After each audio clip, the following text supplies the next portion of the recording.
16 hours, that's how long it took to drive from Munich down to South Italy.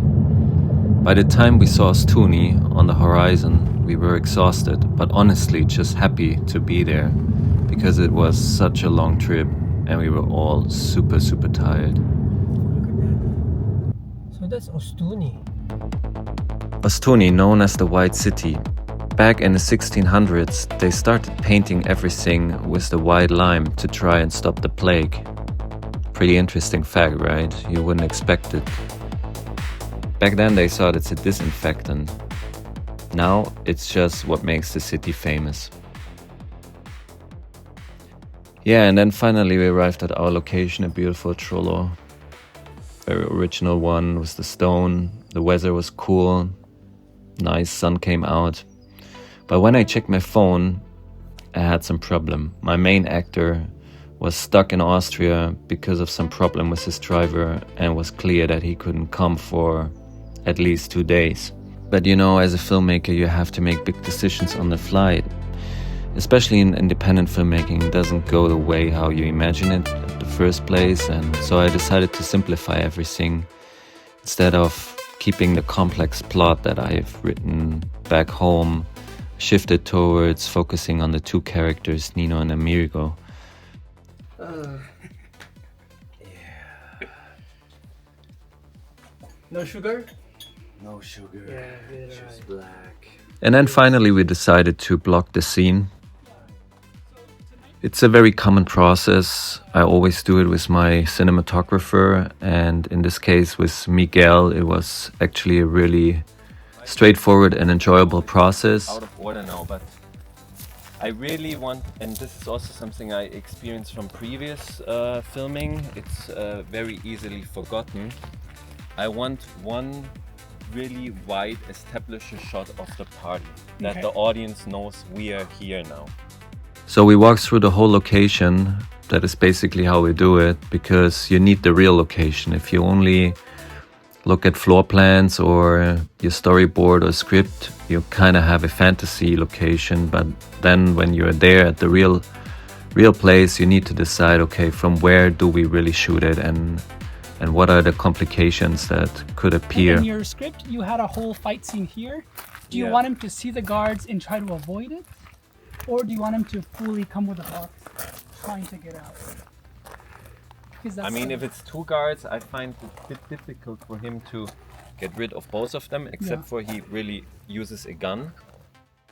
I always try to keep the action scenes as straightforward as possible, keep it authentic and not too fancy. I think for independent action, it's important that you not try to imitate big blockbuster action, because anyway, you won't be able to really copy it. And on the other side, it's also important that you keep a certain realism, especially when the whole script, the whole story is based in reality. I mean, if it's John Wick, they will do another action here, right?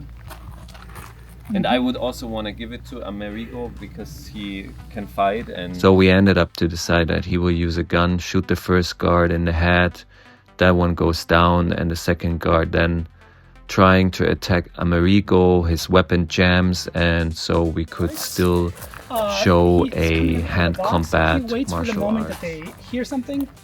One of the guards starts going, and he somehow knocks out the first guard, and now you have a 2-1-on-1. Yeah, or he has a silencer gun, comes, shoots one already, that goes down, the other one already reacts, and then the fight with the second one happens. And we still have to show how he gets into his car and drives off.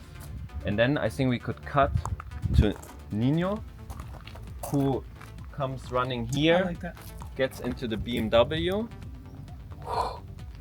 and goes out. I like that. So Nino comes, sees the guard, jumps in his car, boom, boom. There's only one tricky thing we have to be aware.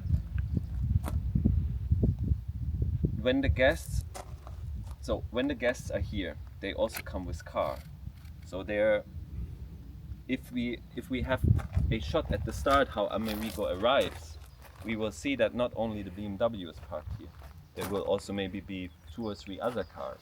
I also enjoy the process to talk with the cameraman on location because you immediately get a feeling of the real space. You actually also able to discover interesting perspectives or details at the location, something that you haven't thought before. In our case, we had a bit of a discussion about the placement of the cars because obviously when the party scene happens, there are guests arriving with their cars. So we have more cars in the parking lot that we will have, in fact, then 1 or 2 days later shooting the action scene in the parking lot area. 2 or 3 other cars parked here. What if, so we do the fight another night? Yeah.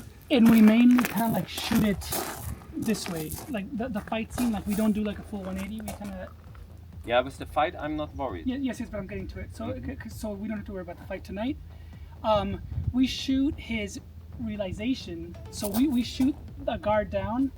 We shoot him coming tonight because it could just be 2 shots. So we see all the cars. We see his exactly his look. Yeah. And then and just show how he get in. Yeah, how he gets in. Yeah. And then we already cut to how he maybe even a shot camera inside the car, how he drives out.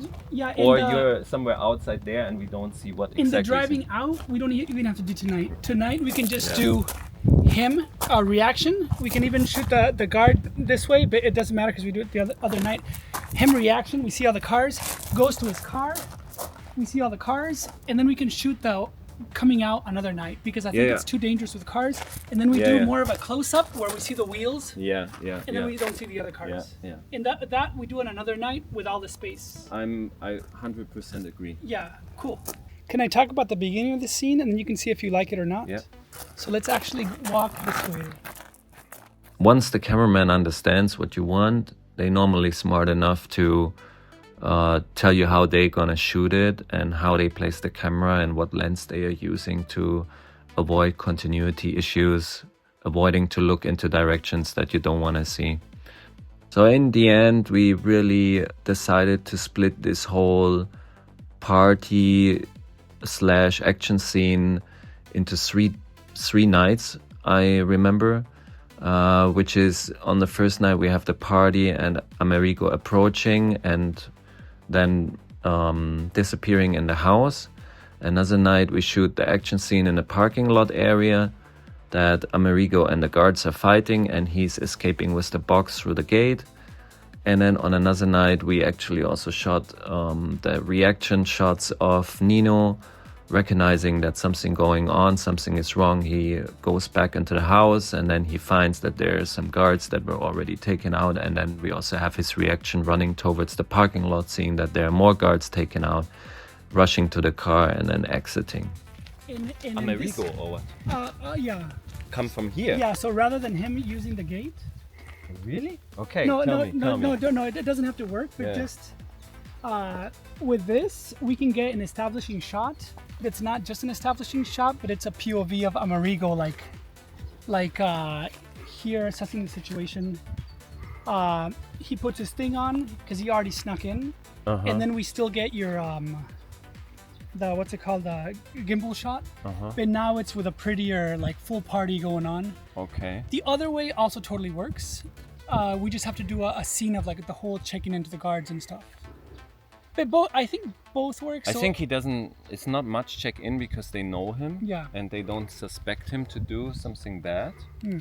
Because he's not a stranger. Yeah. I mean, it both can work. It's just totally different feeling that I have now, because when it's I like the idea that this is more like like here you can already sense that okay, he has something in mind, right? Because it's a bit more sneaky if he come from here rather than just come from over there. But the next question is, maybe for the audience it's not, because anyway they don't know that the entrance is there. So if we start from here, it's just like a guy walking over a field with a mask. So as you can tell, there are like various elements in the story. It's just like a very short line in the script, but then in the end you really have to slice it into pieces and decide what you can do and what you cannot do.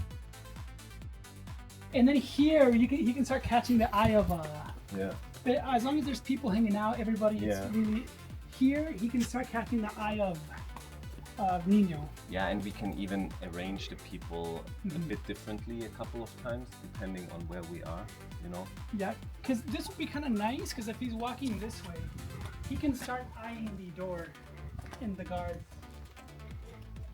As long as he doesn't Where are you with the camera? So the key of scene blocking on location is that you really try to dive into the space, try to understand the space, how you can move the characters in the space and how the camera can capture it. Keep the flexibility always to move away from the script, move away from what you originally imagined and put it into reality at the place where you're really filming. And the last thing that is super key, communicate with your DP, talk with the cinematographer, try to understand their ideas, because in the end they are placing the camera. They are the ones who decide what is the cool perspective or how can we tell the story in a way so that it's unfolding, meaningfully and also, interesting for the audience.